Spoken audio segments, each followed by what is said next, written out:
Assalamualaikum, welcome back to my channel. Hari ni Aisyah bukan nak buat mukbang, cerita-cerita, jalan-jalan, nak tunjuk homestay, bukan. Hari ni Aisyah nak bayar bunga api. Hari ni bulan puasa yang ke-14. Okay, sorry lah Aisyah dah buat buka dah sahur ke nanti. Kalau korang nak Aisyah konten macam tu, korang komen di bawah, okay? Okay, sekarang ni kita sekarang ni kita dah jatuh tu, jatuh. Dia tak ada slipper. Okay, sekarang ni dia pinjam slipper aunty. Kita nak ambil bunga api ni. Bunga api ni ada satu. Lepas tu lagi tak? Jadi kita main tu, kita buat part tu nanti. Kena komen dulu baru kita buat. Faham tak?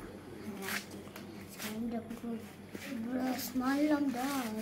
Itu lah tak tipu. Tak tipu satu hari. Okay, sekarang ni kita bawa mami, adik, Aina. Tengok. Aunty pun ada. Tapi dia adik kena jaga baby. Tak apalah, hari kali kita buat. Okay? Okay, sekarang kita nak main dulu. Bye, Mak. Tak jauh. Pop tak jauh di sini.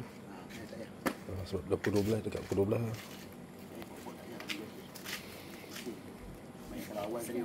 Kita nak bakar tapi ni macam kurang. Dah ni mandi kuat macam. Oh mak. Macam. Aku takut dia kena tangan. Aku yang semain ni. Dia takut lah. Takut keluar ni. Aku tak sabar nak raya. Bila masuk raya dapat duit raya. Tak ada je dapat tak dapat duit raya. Tak apa. Asalkan beraya kan. Oh. Atas. Rayanya. Ya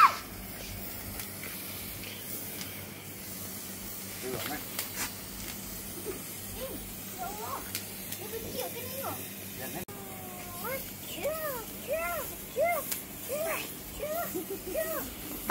Macam tu.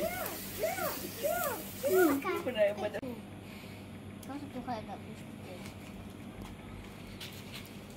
Dah. Banyak asal. Panas ah.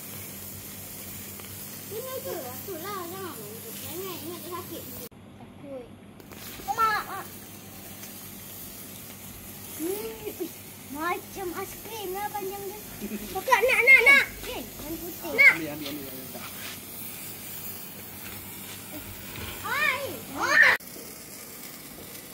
Apa dah dia buat? Tak ada.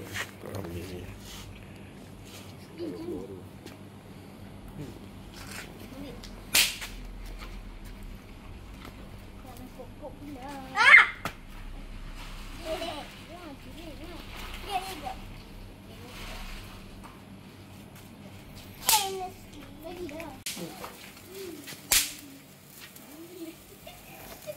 Mau gini.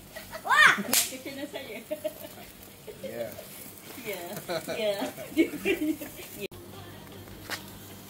Guys, saya sudah penat dah. Sekarang pun dah pukul 11 lebih dah kan.